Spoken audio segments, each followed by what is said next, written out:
It's okay to be not okay. It's okay if you don't know how to pronounce some difficult words. It's okay if you don't know how to introduce yourself. It's okay if you don't know how to walk or how to talk with someone else. It's completely okay if आपके पास iPhone X नहीं है. It's okay अगर आपको English में बात करना नहीं आता, सिर्फ आप इंग्लिश समझ सकते हैं. It's okay अगर आपको बोलते हुए स्टैमरिंग होता है. It's completely okay अगर आपके क्लास में ज्यादा रैंक नहीं आते, आपके परसेंटेजेस हाई नहीं आते. मेरे दोस्तों, अगर आपके पास एक छोटी सी कार है जिसमें आपको एडजस्ट होकर बैठना पड़ता है, तो इट्स ओके ना. लाइफ में हर चीजें परफेक्ट हो ये जरूरी तो नहीं है, क्योंकि लाइफ में कुछ चीजें परफेक्ट नहीं है, इसीलिए ये लाइफ परफेक्ट है. किसी ऐसे इंसान को, किसी ऐसे बंदे को हम जानते तक नहीं है, उसके लिए हमें अपनी ओरिजिनल पर्सनालिटी छोड़ने की कोई जरूरत नहीं है. कभी कभार तो यार ऐसा लगता है कि हम लोगों की ईगो सेटिस्फाइड कर रहे हैं. इन सब चक्करों में, प्रोफेशनलिज्म के चक्करों में, अवेयरनेस के चक्करों में हम अपनी ओरिजिनल, अपनी रियल पर्सनालिटी कहीं ना कहीं भूल गए. ये सारी हुई प्रॉब्लम्स. अब इसका सॉल्यूशन क्या? इसका पहला सॉल्यूशन ये है कि खुद के साथ टाइम स्पेंड करो. आज अगर आप किसी को भी देख लो तो खुद के लिए टाइम नहीं है. आज हम सब दूसरों के लिए जी रहे हैं. और मेरे दोस्तों, अगर आप ये सोच रहे हो कि हमारे दोस्तों के साथ बाहर जाना, किसी कैफे या रेस्टोरेंट में जाना, किसी पब में जाना और वहाँ जाके चिल करना, एंजॉय करना, अगर इसको आप खुद के लिए जीना कहते हो, तो यहाँ पे आप शायद गलत हो. क्योंकि वहाँ पे भी आप किसी और के लिए जा रहे हो और शायद मन में ये पता है कि मैं गलत कर रहा हूँ, या फिर खुद को झूठा दिलासा दे रहे हो.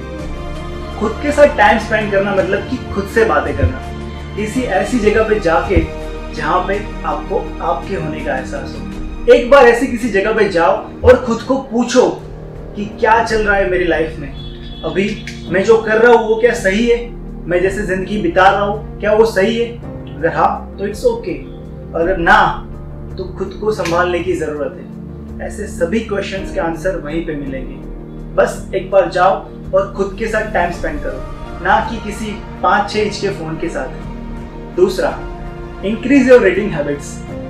मैं मेरे वीडियोस में, मेरे सेमिनार्स में भी ये कहता रहता हूँ कि ज़्यादा से ज़्यादा बुक्स रीड करें. लेकिन गाइज, अगर आपको ये नहीं पता है कि मुझे कौन सी बुक रीड करनी चाहिए, कौन सा मटेरियल रेफर करना चाहिए, तो आपको ये जल्द से जल्द समझने की ज़रूरत है. क्योंकि अगर आप आज भी न्यूज़पेपर में किसी एक्टर के बारे में, किसी क्रिकेटर के बारे में या किसी पॉलिटिशियन के बारे में ही पढ़ रहे हो, तो यहाँ पर रुक जाओ, थोड़ा ठहर जाओ और अपने रीडिंग मटेरियल को एक डायरेक्शन दे दो, थोड़ा चेंज कर दो.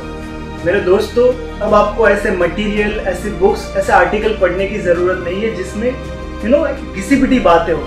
इसीलिए मैं आपको डिस्क्रिप्शन में कुछ रेकमेंड किया है, कुछ बुक्स रेकमेंड किए जिसको आप पढ़ें, उसको समझें और हर एक बात को देखने का एक यूनिक ही, एक अलग सा एंगल डेवलप करें. जिससे होगा क्या कि आप अपनी माइंड सेट चेंज कर पाओगे, आप अपना फ्रेंड सर्कल बढ़ा पाओगे. और मुझे इसके ज़्यादा बेनिफिट्स के बारे में बात करने की ज़रूरत नहीं है, क्योंकि ऑलरेडी हमने इस पे बहुत बात की है. So just do it and start execution. Third one, किसी को भी जज मत करो. हमारे देश में, हमारे इंडिया में किसी भी इंसान को बहुत जल्दी जज कर लेते हैं. हम इंडियंस किसी भी इंसान को किसी सिचुएशन के बेस पे बहुत जल्दी जज करने लगे. इससे होता क्या है कि हम उसके लिए एक इमेज क्रिएट कर लेते हैं अपने माइंड में और एक माइंडसेट बना लेते हैं. डियर फ्रेंड्स, यहाँ पे एक चीज समझना बहुत जरूरी है कि माइंडसेट कैसे बनता है. हमारा माइंडसेट 3 चीजों की वजह से बनता है.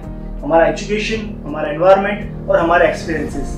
उस 3 चीजों के बेस पे हम एक माइंडसेट बना लेते हैं और फिर किसी इंसान को उसके ही बेस पे हम जज करते हैं या फिर उसके ही बेस पे हम हमारा ओपिनियन देते हैं. मेरे दोस्तों, किसी इंसान को जज करने से कोई बेनिफिट होता नहीं है, लेकिन उसका डिसएडवांटेज ये होता है कि हम किसी इंसान में बुरा क्या है, गलत क्या है, ये चीजों पे सबसे ज्यादा फोकस करने लगते हैं, ना कि उस इंसान में अच्छाई क्या है.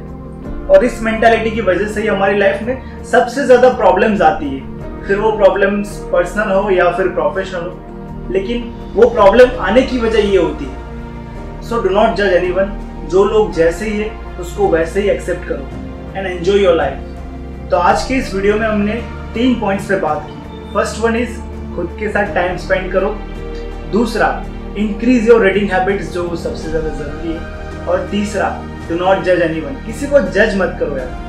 अगर आपको इस वीडियो में कोई बात अच्छी लगी है तो हमें कमेंट में लिख के बताएं, या फिर इस वीडियो के बारे में आप क्या सोचते हो ये भी हमें लिख के बताएं।